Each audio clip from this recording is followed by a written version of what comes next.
जय भारत। मैं निशा मिश्रा लायक वन में आपका स्वागत करती हूँ। जिन खबरों को नेशनल मीडिया के माध्यम से छुपाया जाता है, उन खबरों को उजागर करने के लिए यह कार्यक्रम जिसमें आपको दिखाई जाती है प्रतिदिन सड़क से लेकर संसद तक की ताजा खबरें। आइए देखते हैं आज की ताजा खबर।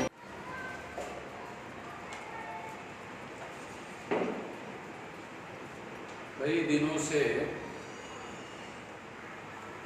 देश की राजधानी नई दिल्ली में किसानों ने दिल्ली को लगभग घेर लिया है और एक हफ्ते से ज़्यादा लगभग समय हो गया है।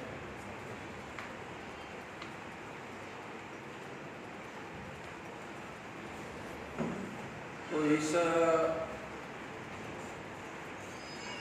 आंदोलन में जब किसान पंजाब से निकलकर दिल्ली की तरफ आ रहे थे, तो हरियाणा सरकार के द्वारा उन लोगों को रोकने के लिए जो आंसू गैस छोड़े गए, ठंडी का इतना प्रकोप होने के बावजूद भी पानी के फव्वारे उनके ऊपर छोड़े गए और इस फव्वारे की वजह से एक किसान फव्वारे की वजह से वहाँ गिर गया। उसको हॉस्पिटलाइज करने के बाद में पता चला उसका मृत्यु हो। तो ये हरियाणा सरकार ने जो पानी के फव्वारे इतने तारे ठंडी के दिनों में मारने की वजह से ये जो अनकॉन्स्टिट्यूशनल इलीगल ये जो कार्रवाई की गई है, सबसे पहले तो मैं इसका धिक्कार करता हूँ और जहाँ पर ये घटना घटित हुई है उसके लिए वहाँ हरियाणा सरकार पर और वहाँ उन अधिकारियों पर इसके ऊपर 302 का मुकदमा किया जाए। ये इस मौके पर मेरी मांग है। दूसरी बात ये है कि केंद्र सरकार के द्वारा ये कहा जा रहा है ये आंदोलन तो केवल हरियाणा और पंजाब के लोगों का है और हरियाणा के मुख्यमंत्री कह रहे हैं कि नहीं तो केवल पंजाब के लोगों का है।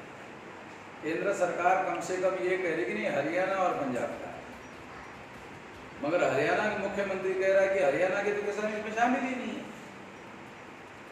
तो ये केवल हरियाणा और पंजाब के लोगों का आंदोलन है, भारत भर के किसान इस कानून से भूल जाए।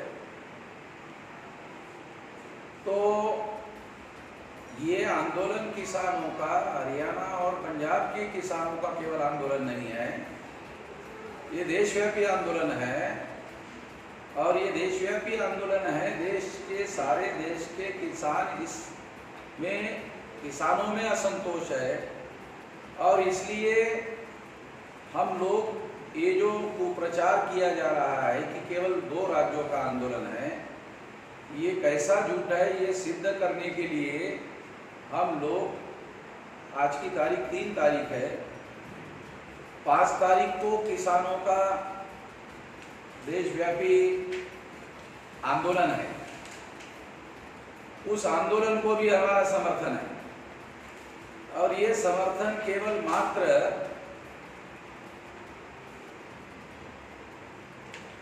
मौखिक समर्थन नहीं है, तो संगठित शक्ति के द्वारा समर्थन है।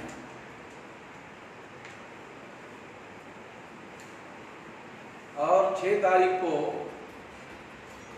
हमारे लोग हमारे अपने मांग से भारत मुक्ति मोर्चा, बहुजन क्रांति मोर्चा और राष्ट्रीय किसान मोर्चा के द्वारा सारे देश भर में जो हमारा संगठित आंदोलन चल रहा है, इस आंदोलन के द्वारा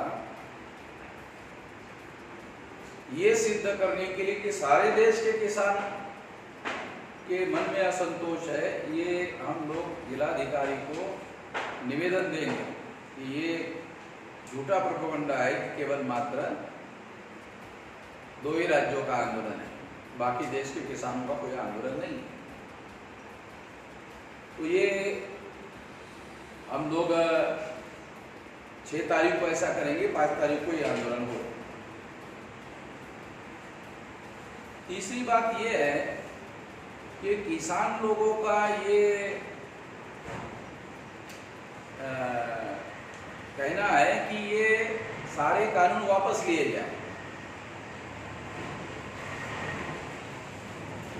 और सरकार का ये कहना है कि किसानों का मिसअंडरस्टैंडिंग हो गया है,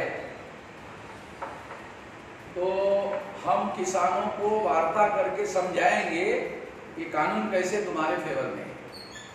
वो पीछे लेने के लिए बोल रहे हैं और वो उनको बोल रहे थे ये समझाने के लिए मीटिंग बुला रहे। तो ये जो केंद्र सरकार के द्वारा गुमराह करने का जो कार्यक्रम चल रहा है, हम इसके विरोध में हैं। कानून बनाने के पहले किसानों के संगठनों से कोई वार्ता नहीं की गई, चर्चा नहीं की गई। ये कहना कि उनके इलेक्टेड रिप्रेजेंटेटिव जो मेंबर पार्लियामेंट उनके साथ सलाह मशवरा किया गया, इससे ये बात सिद्ध नहीं होती है कि किसानों से वार्ता किया है। जब किसान कह रहे हैं कि हमें ये मंजूर नहीं है और इससे कारपोरेट सेक्टर के कब्जे में हमारी जमीन चली जाएगी, ये जो उनके मन में आशंका है, ये आशंका बिल्कुल भी गलत नहीं है और किसानों को समझ में नहीं आता है। ये कहना केंद्र सरकार का बिल्कुल भी गलत है। तो इस मुद्दे पर हम लोग किसानों के समर्थन में हैं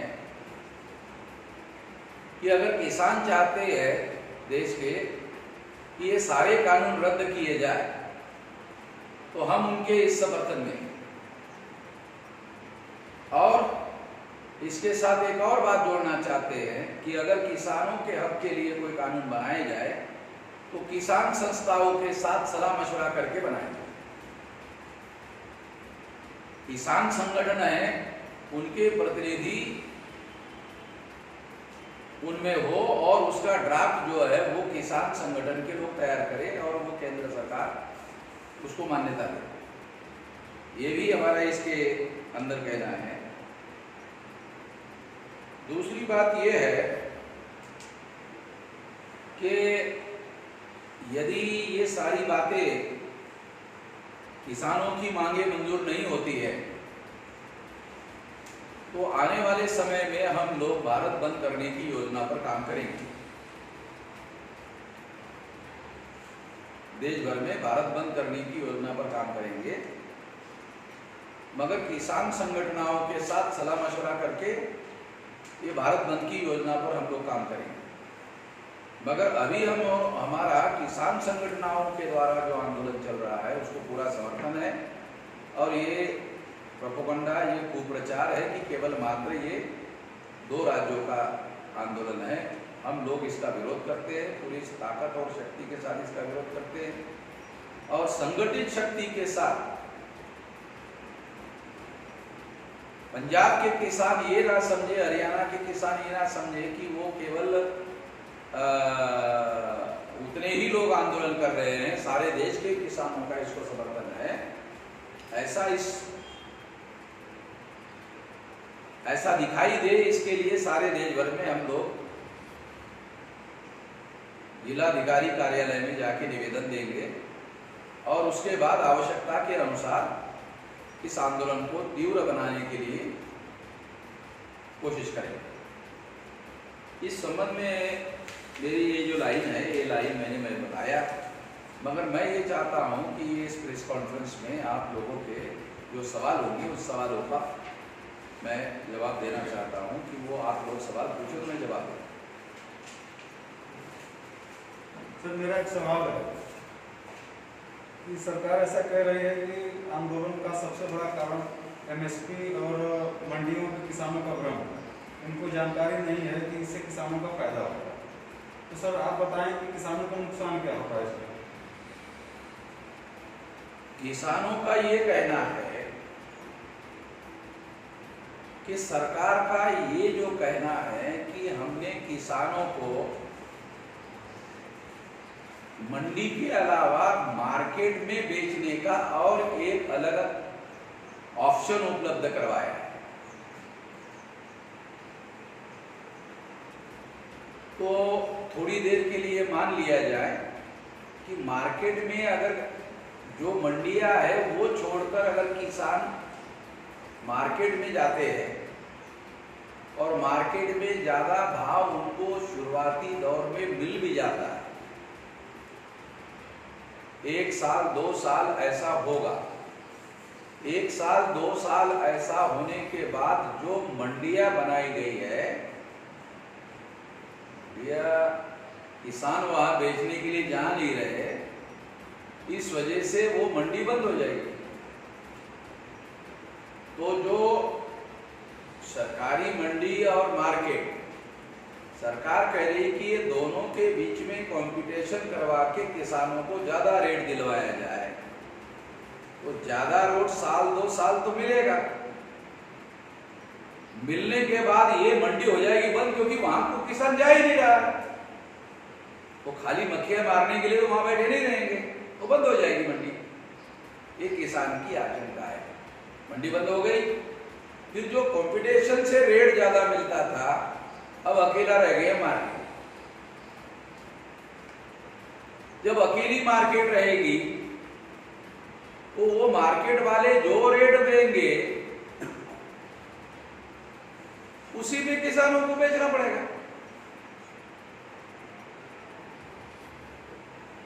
ये इस कानून में बहुत बड़ी साजिश बनाई गई, ऐसा किसान कहते हैं। यदि इस कानून में एमएसपी मिनिमम गारंटी का जो प्राइस है, अगर वो कानून में प्रावधान कर दिया गया होता तो उससे नीचे मार्केट वालों को खरीदने के लिए अवसर नहीं मिलता। उतना प्राइस तो देना ही देना पड़ता है, और उतना प्राइस अगर किसान नहीं देगा, मार्केट वाले नहीं देंगे, तो उनको जेल में जाना होगा।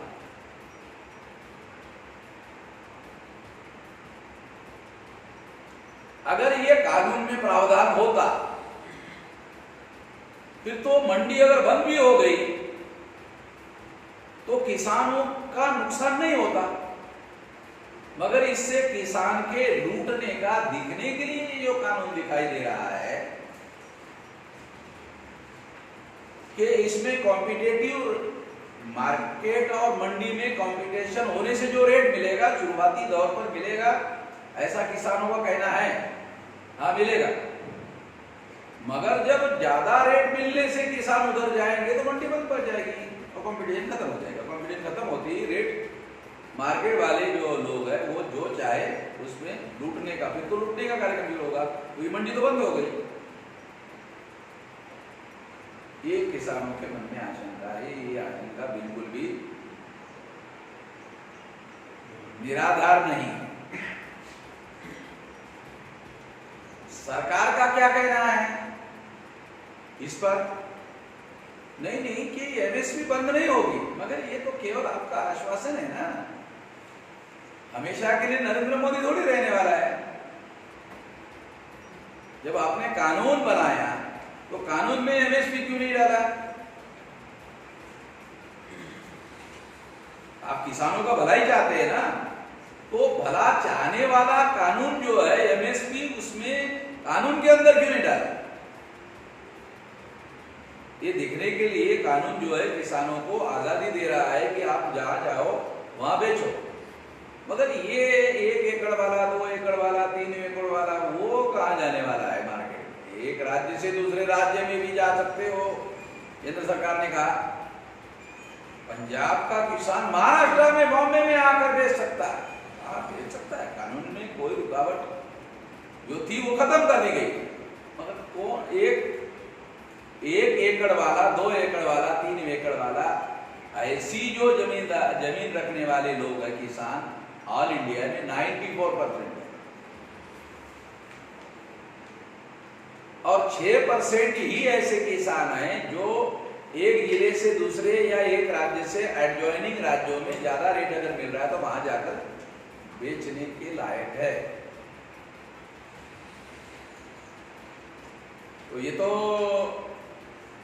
जो सरकार का कानून है, ये ये तो 94% किसानों के प्रैक्टिकल में उनको बेनिफिट ही नहीं है।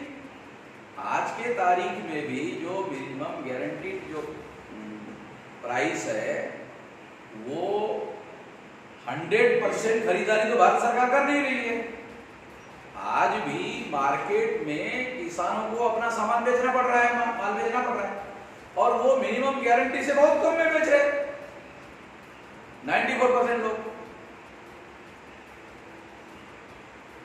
और वो जो बेच रहे हैं, मैं खुद किसान का बेटा हूं इसलिए मैं जानता हूं किसान का सारा परिवार ही खेती में काम करता है।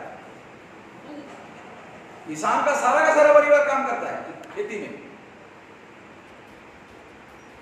तो जो उसका खर्चा आता है वो खर्चा उसका निकलता नहीं,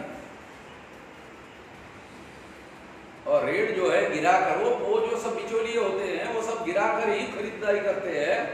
और 2-4 एकड़ वाला आदमी जो है कहीं पर भी अपने रेट आएगा तब मैं बेचूंगा उसको, और अगली फसल के लिए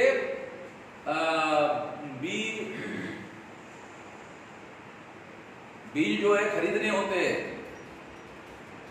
जिनसे उधार पैसा लिया उनका पैसा देना होता है, नहीं देते हैं तो ब्याज चढ़ता है। तो ये बहुत सारी समस्या है।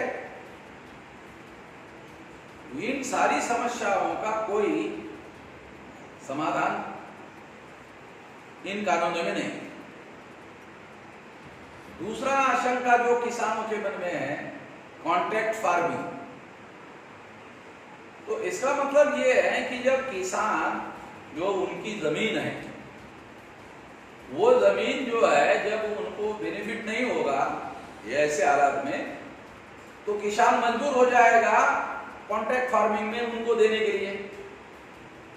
जब उनको देने के लिए मजबूर हो जाएगा तो वो ये कहते हैं कि इससे तो हमारा जमीन जो है वो उद्योगपति हड़प लेगा। ये उनके मन में आशंका है, और ऐसा उनके मन में जो आशंका है कॉन्ट्रैक्ट फार्मिंग के द्वारा उद्योगपति जमीन हड़प लेगा, ये उनके मन में आशंका स्वाभाविक है। और ये स्वाभाविक आशंका की वजह से किसान आंदोलन कर रहा है। और सरकार का ये कहना है कि किसान को तो समझ में नहीं आता, भोला भाला है, उसको तो कुछ समझ में तो आ नहीं रहा है।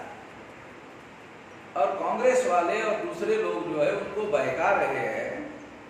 अब इसमें कांग्रेस वाले कहीं पर भी बयानबाजी कर रहे हैं, राहुल गांधी के अलावा वो कहीं पर भी नहीं है।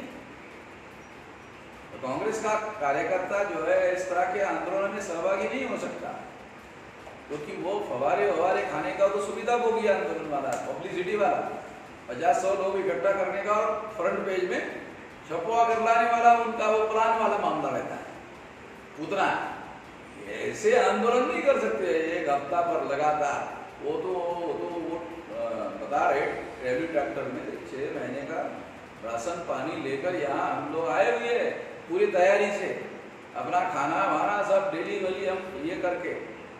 अब इतने दिन तक तो दिल्ली बंद हो जाएगी, दिल्ली में आने जाने के रास्ते जितने हैं वो सारे के सारे रास्तों पर ही राज्यों में, इधर हरियाणा है, इधर पंजाब है, इधर राजस्थान है, इधर उत्तर प्रदेश है, वो सारे किसान हैं, वो रास्ते घेर लेंगे और घेरे ही हुए अभी। तो दिल्ली में अगर मान लो दिल्ली में दूध आता है, पानी आता है, सब्जियां आती है, अगर वो बंद हो गई तो बंद हो ही नहीं, आएगी नहीं, कोई ट्रैफिक ही बंद है। तो दिल्ली के जो लोग हैं वो तो मिडिल क्लास लोग हैं, उनको सामान कहाँ से आएगा? तो ऐसा उनका कहना है, और ये आने वाले समय में हम तीव्र आंदोलन करेंगे। मीडिया कांग्रेस को श्रेय दे रही है, मीडिया इस आंदोलन का कांग्रेस को श्रेय दे रही है। मीडिया कांग्रेस को श्रेय दे रही है, तो ये सारा इस देश में जो द्विज राजनीति है, इस देश में BJP versus Congress, Congress versus BJP, ये तो प्लान बनाकर ब्राह्मणों ने प्लान बनाया, और इस देश का जो मीडिया है वो ब्राह्मण बनिया मीडिया है। तो उनके सामने एक संकट है कि अगर बीजेपी के विरोध में सारे देश भर में जनमत खड़ा हो जाता है तो वो जनमत समर्थन में जाना चाहिए कांग्रेस, क्योंकि कांग्रेस भी अपनी एक दुकान है। ऐसा पिछले बार अंबानी बोला था कि कांग्रेस भी अपनी एक दुकान है। नहीं, आप लोगों ने पिछले बार एक बड़ा ये चला था, वो अंबानी ने कहा था कि कांग्रेस तो अपनी एक पीढ़ी है ना, एक दुकान है, और वो गांधी जी के समय से है। तो वो प्लान का हिस्सा है कि लोगों में असंतोष पैदा हो जाए, राष्ट्रीय स्तर पर असंतोष पैदा हो जाए। अगर पैदा हो गया, बहुत बड़े पैमाने पर पैदा हो गया, मान लो अगर बहुत बड़े पैमाने पर पैदा हो गया असंतोष, तो एक नया विकल्प खड़ा हो सकता है। जैसे इंदिरा गांधी की इमरजेंसी के दौरान मतलब ये मामला खड़ा हो गया था और एक नया विकल्प जनता पार्टी बन गई थी और कांग्रेस की सरकार चली गई। अब बीजेपी के विरोध में आंदोलन चल रहा है, कांग्रेस के बारे में लोगों का ओपिनियन खराब हो गया बहुत ज्यादा, कांग्रेस की तरफ जाने के लिए लोग तैयार नहीं। बीजेपी के विरोध में वो माहौल बन रहा है, मगर कांग्रेस के बारे में लोगों की राय अच्छी नहीं है। तो उनको लगता है, जो द्विज राजनीति का खेल इस देश में खेलने वाले लोग हैं, उनको ऐसा लगता है कि इससे कोई तीसरा विकल्प खड़ा ना हो जाए जो खतरनाक होता है। समझ रहे ना? तो ये अगर होता है तो ये खतरा पैदा हो सकता है, राइट? समझ रहे ना? ये ना हो, इसकी खबरदारी भी मीडिया खबरदारी ले रहा है। मीडिया की बैकिंग में जो लोग हैं वो वही लोग हैं। मीडिया में एक और गलतफहमी या गलत प्रचार किया जा रहा है कि उस आंदोलन करने वाले लोग खालिस्तानी समर्थक है, वो देश विरोधी लोग हैं जो सीए, एनआरसी, एनपीआर विरोधी आंदोलन कर रहे हैं। इस पर आप क्या कहें? वो ऐसा प्रोपेगेंडा जो मोदी मीडिया है, मतलब ये इसका नरेंद्र मोदी के गोद में जाके बैठा हुआ जो मीडिया है, नरेंद्र मोदी की हाथ में हाँ मिला रहा है, वो मीडिया ऐसा प्रचार कर रहा है।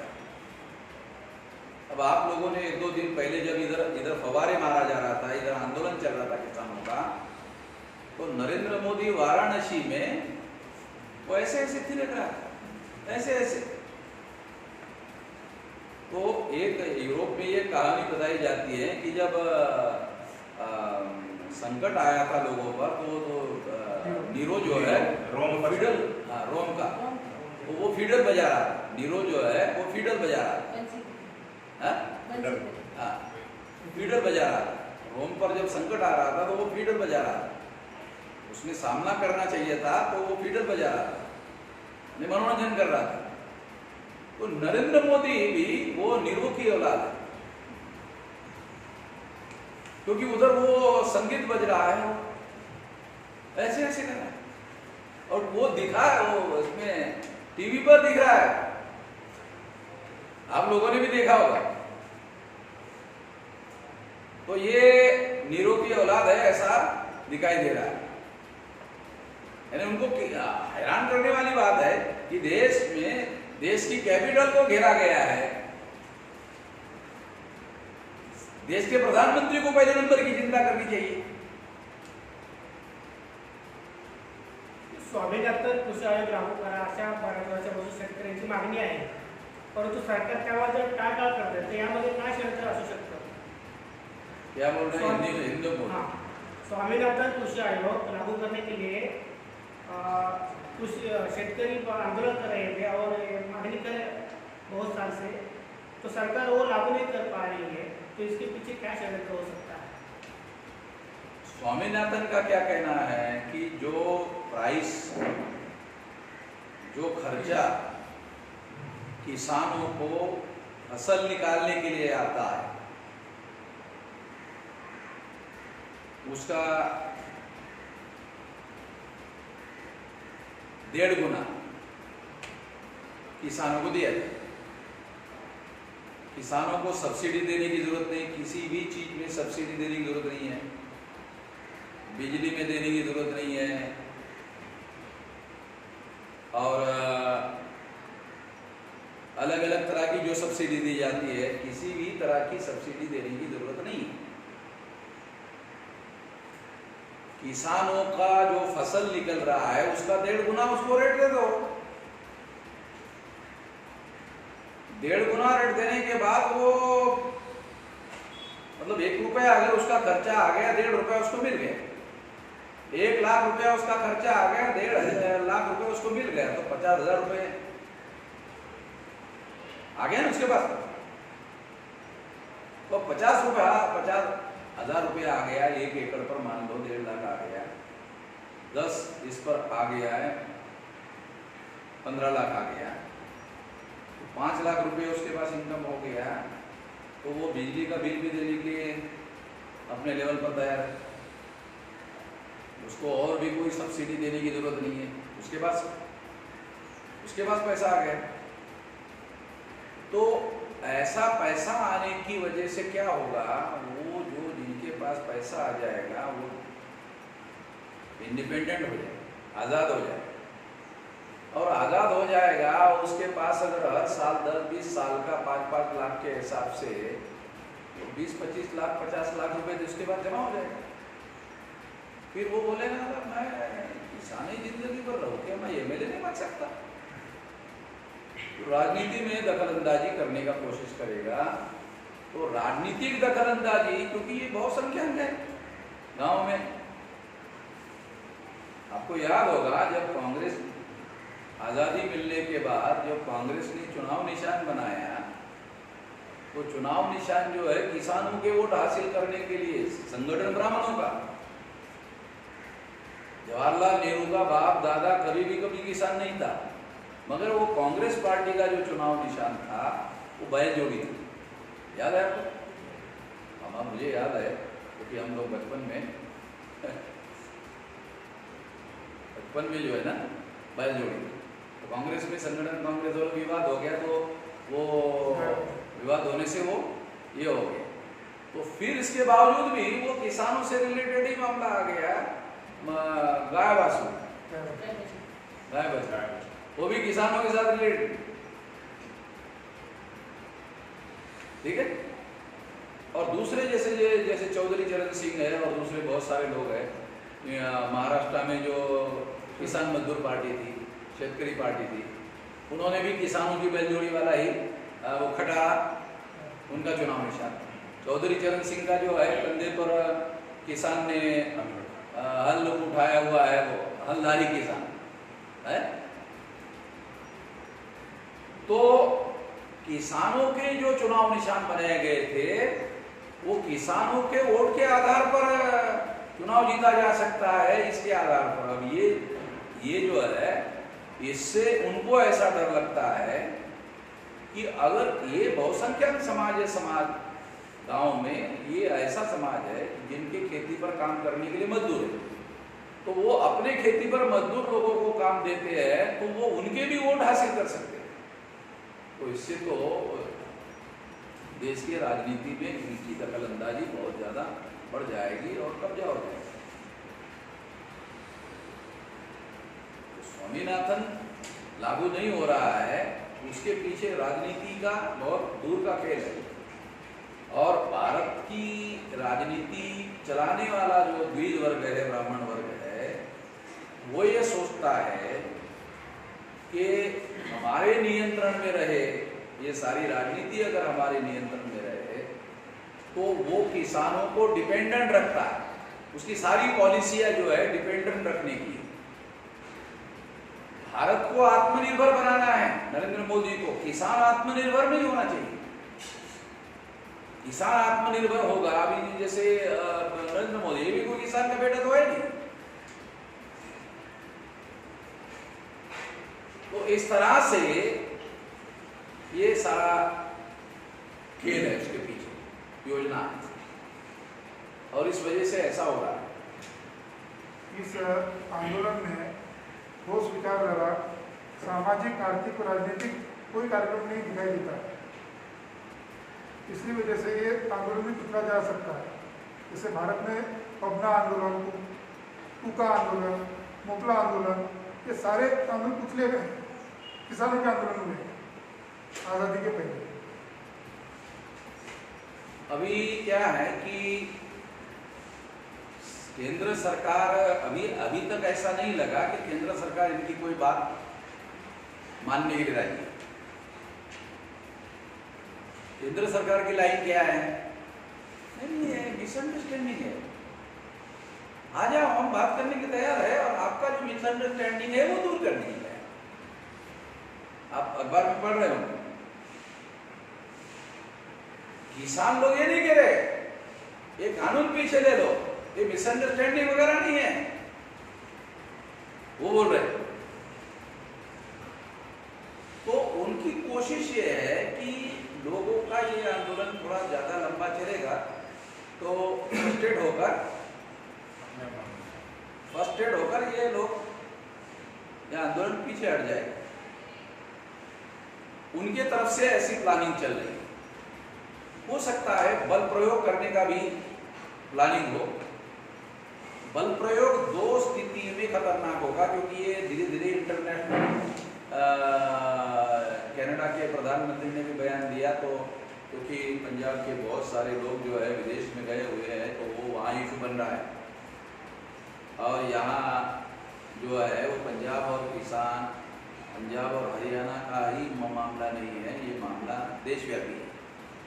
ये आत्महत्या तो पंजाब और हरियाणा के लोग नहीं कर रहे हैं, जितना जो है दूसरे राज्यों से आत्महत्या हो रही है, तो सबसे ज़्यादा तो महाराष्ट्र में हो गई। तो एक बात को अगर ध्यान रखा जाए तो ये दिखाई देता है कि अभी इनको क्रश करना या दबा देना तो इतना आसान लग नहीं रहा है। इतनी आसानी से इसको दबा दिया जाएगा ऐसा लग नहीं रहा है। तो केंद्र सरकार ऐसा कर लेगी, क्रश कर लेगी, जैसा अंग्रेजों के समय में हुआ। तो अंग्रेजों के समय की स्थिति में, आज की स्थिति में और इंटरनेशनल सिचुएशन में बहुत सारी कॉम्प्लेक्स सिचुएशन है, बहुत सारी जटिलता है। और अगर ये जटिलता नहीं होती तो हरियाणा में ही गोली मार देते और उसको दिल्ली आने नहीं देते। मगर गोली मारने का पावर उनके पास था। दिल्ली की पुलिस लगी हुई है, हरियाणा की पुलिस लगी है। अभी हरियाणा गवर्नमेंट ने गोली नहीं चलाई क्योंकि वो सरकार किसानों की, जो चौधरी देवीलाल की जो पोता है वो डिप्टी सीएम है। अगर किसान मान को गोली मारने से मर जाता तो इमीडिएट उसको इस्तीफा देने के लिए किसानों का दबाव बढ़ जाता। जैसे अभी 40 खाप पंचायतों ने इस आंदोलन में शामिल होने का ऐलान किया, भूतपूर्व सैनिकों ने शामिल होने का ऐलान किया, जो अवार्ड रिवार्ड जिनको मिले हैं वो लोग इसमें शामिल होने का ऐलान कर रहे हैं। और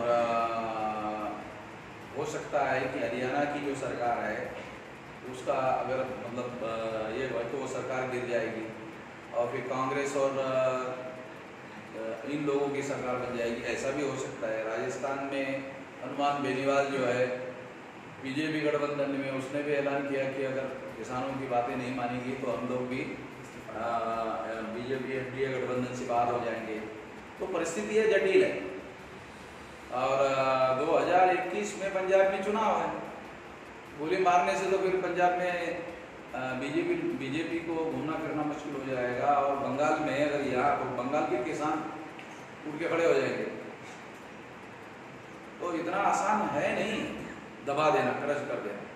परिस्थिति है जटिल है, क्योंकि अभी पंजाब में भी चुनाव है, बंगाल में भी चुनाव है। तो इनको चुनाव लड़ना है ना, चुनाव जीतना भी है।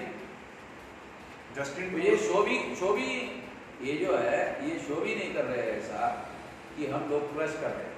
अगर दिल्ली में तो दिल्ली सरकार की पुलिस नहीं है, केजरीवाल है ही नहीं, तो उसका इशू भी नहीं, क्योंकि पुलिस और सेंट्रल गवर्नमेंट के विरोध में उसका आंदोलन, केजरीवाल का उसको समर्थन है। जस्टिन ट्रूडो जो कनाडा के राष्ट्राध्यक्ष है, जस्टिन ट्रूडो, उन्होंने जस्टिन ट्रूडो उन्होंने जो टिप्पणी की उस पर बीजेपी के राम माधव इन्होंने कहा कि ये भारत के यानी लोकतांत्रिक देश का आंतरिक मामला है। तो इस तरह से आंदोलन को अगर बाहर से समर्थन मिलता है तो वो किसी देश के लोकतंत्र के लिए कितना बाधक है? नहीं, यदि मान लो लोकतांत्रिक तरीके से वहाँ के लोग वहाँ के आंदोलन को समर्थन करते, क्योंकि वहाँ 15 लाख सिख है पंजाब से गए, तो उनके बहुत सारे रिश्तेदार उस आंदोलन में हैं और उनके पार्टी को वो लोग वोट देकर वो प्रधानमंत्री बनाए हैं, तो उसकी आवाज नहीं उठाएगा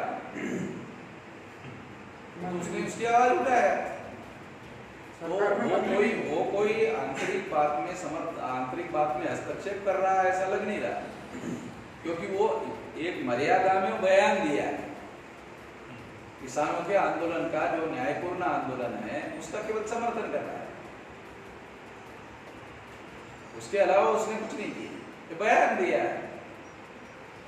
अमेरिका में भी हो सकता है कि बहुत सारे पंजाब के लोग हैं, उनके रिलेटिव आंदोलन में है, तो वो लोग भी वहाँ आंदोलन कर सकते हैं। मेरे पास ऐसे बहुत सारे टेलीफोन आ रहे हैं, तो वो आंदोलन कर सकते हैं। वो अगर अमेरिका के कानून के दायरे में रहकर अगर वो कोई प्रोटेस्ट करते तो इसके लिए तो कोई यूनाइटेड नेशंस ऑर्गेनाइजेशन तो एक प्रकार से दुनिया की सरकार है, यूनो जो है वो दुनिया की सरकार है। हरियाणा के जो कृषि मंत्री है उनका बयान है कि इस आंदोलन के पीछे चीन और पाकिस्तान का हाथ है और विदेशी ताकतें देश को अस्थिर बनाने के लिए किसानों का सहारा ले रही है और इस आंदोलन को आपका भी समर्थन है, तो उस पर आप क्या बोलोगे? वो बीजेपी के जो लोग हैं, बीजेपी के लोग हर बार विदेशी लोगों का हाथ है, पाकिस्तान का हाथ है, चाइना का हाथ है, ऐसा करके उन लोगों को देश विरोधी शो करने की कोशिश करते हैं और मीडिया के द्वारा ऐसा पिक्चर बनाते हैं, मगर इसमें वो कामयाब होते हुए दिख नहीं रहे। वो इस मुद्दों को ज़्यादा अहमियत दे नहीं रहे किसान, क्योंकि किसानों का कहना है ये हमारे मुद्दे हैं, समाधान करो, चाइना को पिछवाड़े पे लात मारो, पाकिस्तान के पिछवाड़े लात मारो, ये मामला खत्म करो। चाइना के विरोध में लड़ने के लिए हमारे बच्चे उधर वहाँ बॉर्डर पर लड़ रहे हैं, ये बात सही है। पंजाब के किसानों के बच्चे वहाँ चाइना के बॉर्डर पर लड़ रहे हैं। क्या यही एक ये तीनों बिल जो है इसी वजह से किसानों का नुकसान होगा, या अभी भी नुकसान हो रहा है? किसानों की आत्महत्या जिस प्रकार से बढ़ रही है, क्या यही कारण है या और भी कारण है? मैंने पहले भी बताया कि ये जो बिचौलियों का जो सिस्टम है, उस मान लो ये कानून के पहले एमएसपी का सिस्टम जो सरकार खरीदारी करती थी तो 6% खरीदारी करती थी ना। 94 किसान तो अभी भी वो जो बिचौलिए है मार्केट में वही उनका रेट फिक्स करते हैं। मैं खुद मेरे बाप के साथ गाड़ी में बैठकर कारंजा के मार्केट में जाता था, देखता था, तो वो साले वही डिसाइड करते थे। ये किसानों के मुद्दों पर विपक्ष कितना गंभीर दिखाई देता है? हाँ? विपक्ष कितना गंभीर है? तो कांग्रेस ने आज तक बात की है, तो कल परसों आए लोग हैं। कांग्रेस ने तो ये नहीं दिया। ज्योतिराव फुले क्या कहा करते थे?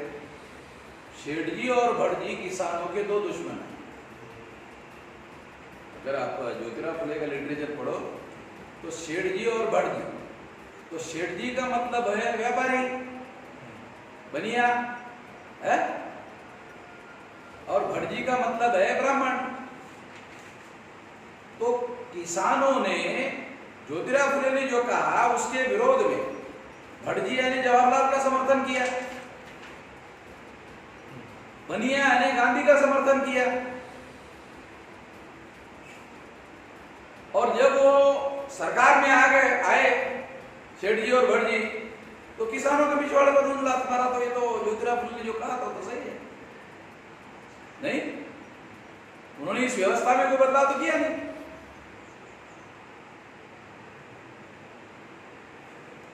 भारत में सबसे बड़ा जो डिस्ट्रिक्ट कलेक्टर था, उसको जिलाधिकारी कहा जाता था, अभी भी कहा जाता है जिलाधिकारी, सबसे बड़ा अधिकारी माना जाता था। किस आधार पर? तो किसानों के खेती पर जो टैक्स लगता था वो टैक्स कलेक्ट करने वाला कलेक्टर, डिस्ट्रिक्ट कलेक्टर, डीसी। क्यों इतना महत्वपूर्ण था? क्योंकि भारत का जो डेवलपमेंट है उस बात को ध्यान में रखते हुए 80% टैक्स जो है वो खेती से आता है, राज्य और केंद्र को चलाने के लिए। इस टैक्स के आधार पर इन्होंने भारत में इंडस्ट्रियल डेवलपमेंट किया। अभी मामला हो गया उल्टा, अभी किसानों का जो टैक्स है वो हो गया 20%, 20 से भी नीचे, और 80% जो है वो अब industrial income tax, corporate tax, industrial tax, production tax, ये सारा का सारा इंडस्ट्री के आधार पर। तो वो तो इनके टैक्स के आधार पर ये डेवलप हो गया, पहले तो नहीं था। तो इनके शोषण के आधार पर भारत का जो इंडस्ट्रियल रेवोल्यूशन, जो भी इंडस्ट्रियल डेवलपमेंट हुआ है, ये किसानों के शोषण पर खड़ा किया गया है। क्योंकि अभी तो 20% टैक्स है, टोटल जो भारत सरकार का टैक्स कलेक्ट होता है उसमें एक समय था 80% किसानों के द्वारा, अभी वो 20% हो रहा है। 100 में 20% किसानों का और 80% जो है वो अभी इंडस्ट्री से आ रहा है। अभी तो किसानों पर निर्भर नहीं है, तो इंडस्ट्री में कौन है? ब्राह्मण बनिया लोग हैं। तो इसका मतलब है गांधी और नेहरू ब्राह्मण बनिया, इन्होंने पॉलिसी ऐसी बनाई है आजाद भारत में कि ब्राह्मण बनिया आजाद भारत में मजबूत हो गए। यही को आंकड़ों के आधार पर बता रहा। 2004 के बाद किसानों की बहुत बड़े पैमाने पे खुदकुशी करे किसान, तो इसके पीछे क्या कारण हो सकता है? किसान क्या कर रहे हैं? आत्महत्या कर रहे हैं। उसका कारण क्या है? अभी मैं ये जलगांव जिले के हमारे किसान संगठन के कार्यकर्ता है पाटिल, विश्वास पाटिल और नाना पाटिल, कल परसों मेरी उनसे बात हुई। तो उनका ये कहना है कि हमारा जो इनकम है वो इनकम सर्टिफिकेट, हमको वो किसानों को इनकम सर्टिफिकेट, बच्चों को पढ़ाना है कॉलेज में तो इनकम सर्टिफिकेट मांगते हैं। तो हम लोगों ने लड़ाई लड़ी और लड़ाई लड़कर जो इनकम टैक्स का सर्टिफिकेट वो देते थे, तो हमने भारत में पहली बार, नाना पाटिल और विश्वास पाटिल ऐसा कह रहे कि हम माइनस, किसानों का माइनस इनकम सर्टिफिकेट हमने लिया और तहसीलदार ने हमें लिख कर दिया कि किसानों का जो इनकम है वो माइनस 1,91,94,000 माइनस, इतना इनकम है। ऐसा सर्टिफिकेट तहसीलदार से लिख कर लिया। तो भयंकर बात है। तो जो आप कह रहे हैं कि अगर ये माइनस इनकम है, तो तहसीलदार ने पूछा कि खाते पीते हो, कपड़े लत्ते कैसे करते हो? तो वो सारा कर्जा लेकर करते, फिर अगली बार करते, फिर कर लेते। तो इसी दौरान जब कभी कभी खेती का अर्थशास्त्र जब बिगड़ जाता है तो वो आत्महत्या करने के अलावा विकल्प नहीं रहता। तो जो खेती किसानी जो है वो लॉस का धंधा है, मगर चूंकि रोटी रोजी उसी के साथ जुड़ी है इसलिए वो छोड़ नहीं सकता।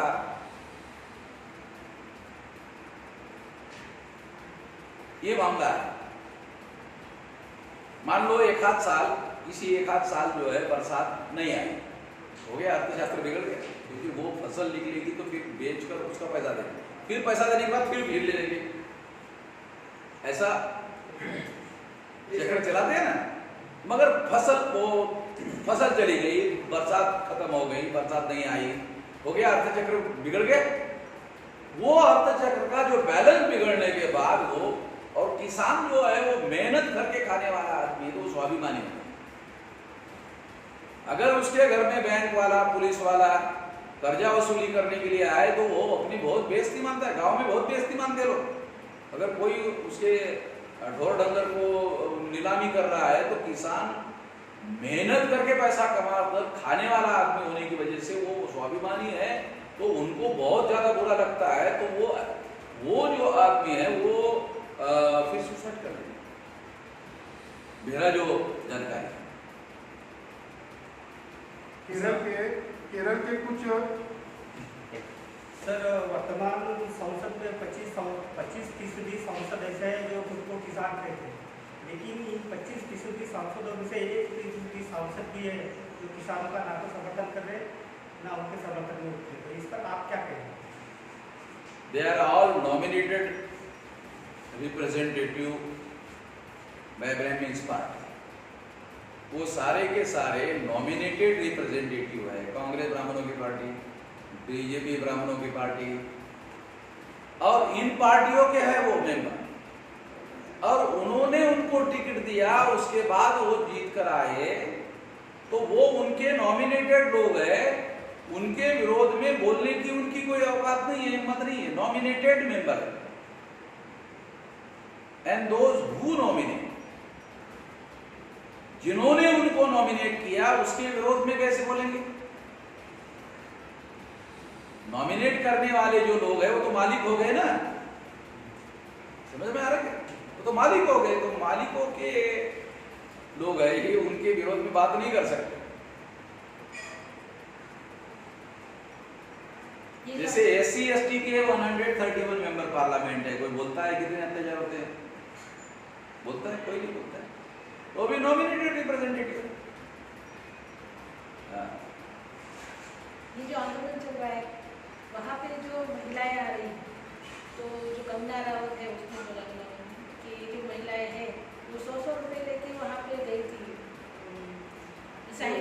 वो ऐसा कंगना रनौत का कहना ये बहुत महिला की बदनामी करने वाला मामला है, और इसके विरोध में मैंने खबर पढ़ा कि उसके विरोध में अभी कोर्ट में केस भी जाने वाली है। तो हम लोग उस महिला के समर्थन में है, उस बूढ़ी महिला के समर्थन में है, और उसका अवमान किया। तो जो मेहनत करने वाली किसान महिलाएं हैं उनका अवमान करने का काम उसने किया, जो रात दिन खेती पर मेहनत करने वाली है, और जिस औरत जो 95 ईयर ओल्ड है वो भी आंदोलन में आई हुई है, तो क्योंकि वो जिंदगी भर खेती में काम किया हुआ है इसलिए उसको रियलाइजेशन है।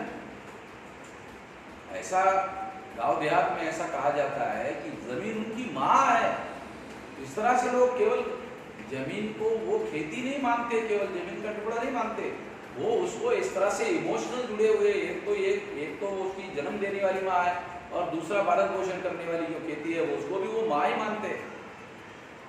मैं गांव देहात का रहने वाला आदमी हूँ, इसलिए मैं गांव देहात में जो लोग खेती के साथ इस तरह से इमोशन से जुड़े हुए, वो खेती किसान छोड़ नहीं सकते, तो उस तरह का अवमान कंगना रनौत ने किया, वो बहुत ज़्यादा अवमानकारक है। सारा जितने भी खेती पर काम करने वाली महिलाएं, तमाम महिलाओं का अवमान करने वाला मामला है, और अवमान के जरूर उसके खिलाफ दायर होनी चाहिए, हम उसका समर्थन करें।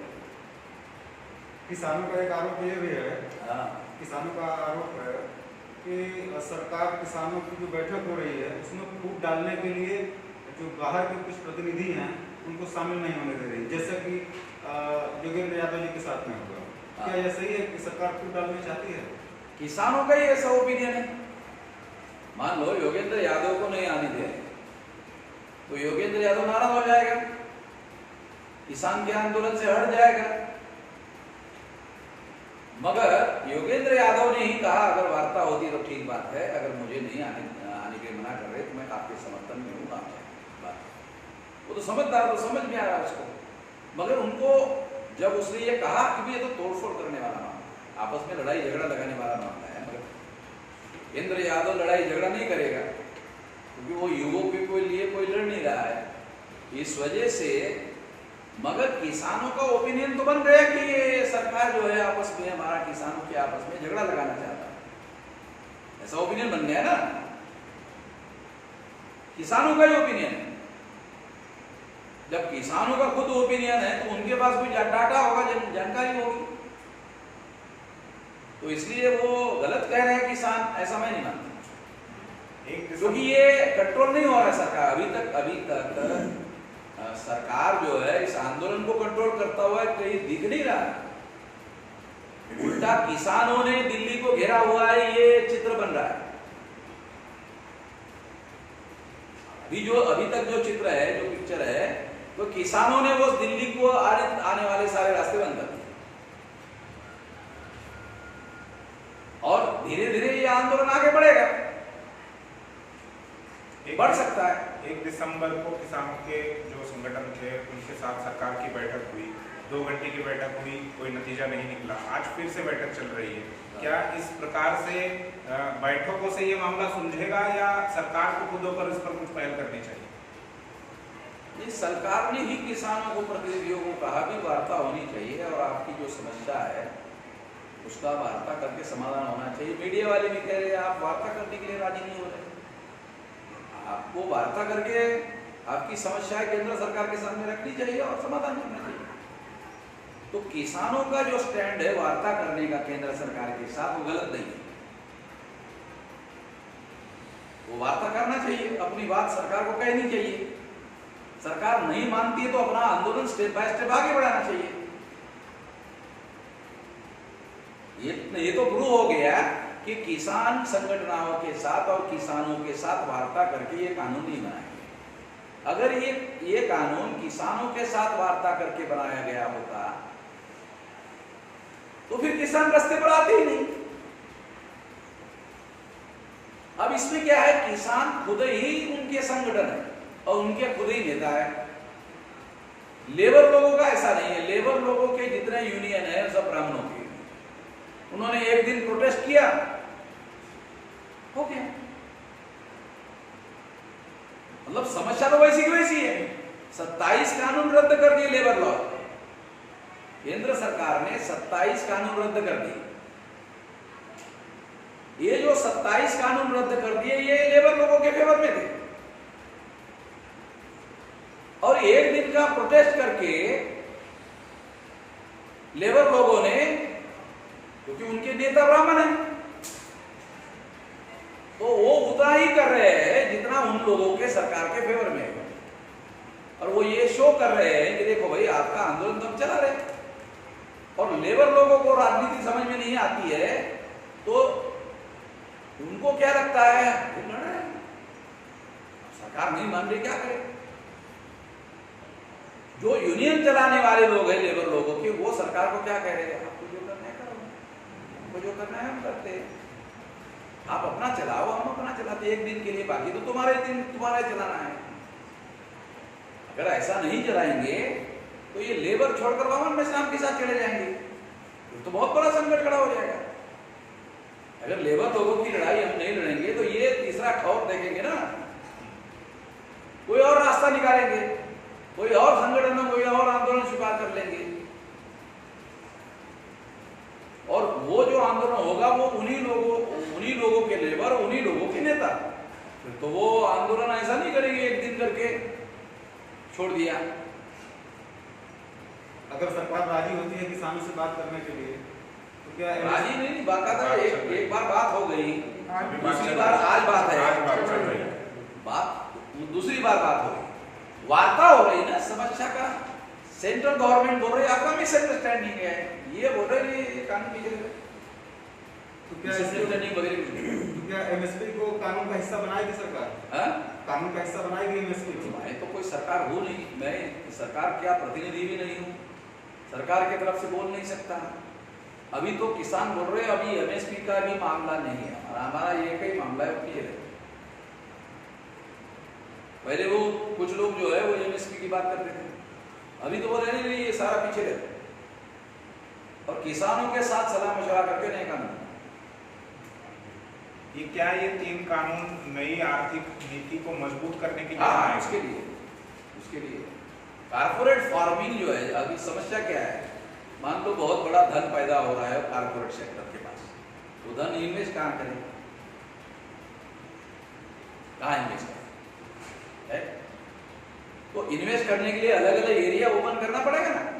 अभी रेल ओपन कर रहे हैं, कई किस्म के जो गवर्नमेंट सेक्टर है, पब्लिक अंडरटेकिंग सेक्टर है, उसको प्राइवेटाइज कर रहे हैं, तो वो उनके पास धन जमा हो रहा है, वो धन इन्वेस्ट करने के लिए फिर उनके लिए अलग अलग ओपन कर रहे हैं। तो ये किसानों का जो सेक्टर है ये पूरी तरह से किसानों के ही नियंत्रण में। एकमात्र खेती एक ऐसा क्षेत्र है जो यहाँ के मूल निवासी जो लोग हैं उन लोगों के नियंत्रण में, इनमें उनका अभी कोई कब्जा है नहीं। और सारे देश भर में कारपोरेट फार्मिंग जब होगी, कॉन्ट्रैक्ट फार्मिंग होगी, तब ये सारा का सारा मामला उल्टा हो जाएगा। फिर इन लोगों को मजदूर के तौर पर उसमें रख लेंगे और फिर वो मालिकाना चेंज हो जाएगा। यही तो आशंका है ना किसानों के मन में। आप एक किसान कर्मचारियों का संगठन चलाते हैं, आप इस किसान आंदोलन को किस तरह से देखते हैं? क्या कर्मचारियों और जो लगातार देश में जन विरोधी फैसले हो रहे हैं और ये जन विरोधी फैसले मजदूर के विरोध में भी हो रहे हैं, किसान के भी विरोध में हो रहे हैं, SC ST OBC के भी विरोध में हो रहे हैं, माइनॉरिटी के भी विरोध में हो रहे हैं और लगभग इन टोटलिटी में जन विरोधी फैसले हो रहे हैं। जन विरोधी फैसले हो रहे हैं तो सरकार जन विरोधी फैसले कर रही, इसलिए सारे देश भर में असंतोष फैल रहा है। ये मेरा ओवरऑल इसके तरफ देखने का नजरिया है। और सरकार को क्या ये बात समझ में नहीं आती जो मुझे समझ में आती है? सरकार को भी समझ में आती है, मगर सरकार ऐसा सोचती है जब EVM हमारे पास है, हमको EVM के आधार पर चुनाव जीतना है, तो हमें न मजदूरों की चिंता करने की जरूरत है, न किसानों की चिंता करने की जरूरत है, न माइनॉरिटी की चिंता करने की जरूरत है, न SC ST OBC की चिंता करने की जरूरत है, न OBC के जाति आधारित गिनती की समस्या का समाधान करना जरूरी है। किसी भी समस्या का हम समाधान नहीं करेंगे, हम लोगों के विरोध में कानून बनाएंगे। इसके बावजूद भी लोग हमको वोट नहीं देंगे, इसकी वजह से लोग हमें वोट नहीं देंगे, मगर हम लोग जो है मीडिया का और EVM का इस्तेमाल करते हुए हम चुनाव जीत लेंगे। अब बिहार में सेंट्रल गवर्नमेंट ने, बीजेपी ने जो प्लान बनाया वैसे वैसे किया। MSP लागू होने से कर्मचारियों को लगता है कि महंगाई बढ़ेगी। MSP लागू होने से कर्मचारियों को लगता है कि महंगाई बढ़ेगी, तो इसलिए कर्मचारियों का सहयोग उस आंदोलन को कैसा होगा? नहीं, अगर मान लो महंगाई बढ़ती है तो महंगाई भत्ता इमीडिएट केंद्र सरकार जो है वो कर्मचारी को दे देते हैं, वो तो डिसाइडेड है। कर्मचारियों को कोई नुकसान होने का मुद्दा ही नहीं है। जैसे ही महंगाई बढ़ती है उनको महंगाई भत्ता मिल जाता है। हाँ, इससे केंद्र सरकार के बजट पर प्रेशर बढ़ता है। जैसा कि आपने कहा, जो सांसद है वो पार्टियों द्वारा नॉमिनेटेड है, इसलिए वो किसानों की बात पर चुप है और ना ही किसानों की बातों को सुन रहे हैं। तो ये परिस्थिति हर क्षेत्र में, जैसे किसानों के बारे में, स्टूडेंट हो गए, कर्मचारी हो गए, हर क्षेत्र में, क्या ऐसी इस सिस्टम को चेंज करने के लिए आपके पास कोई प्लान है?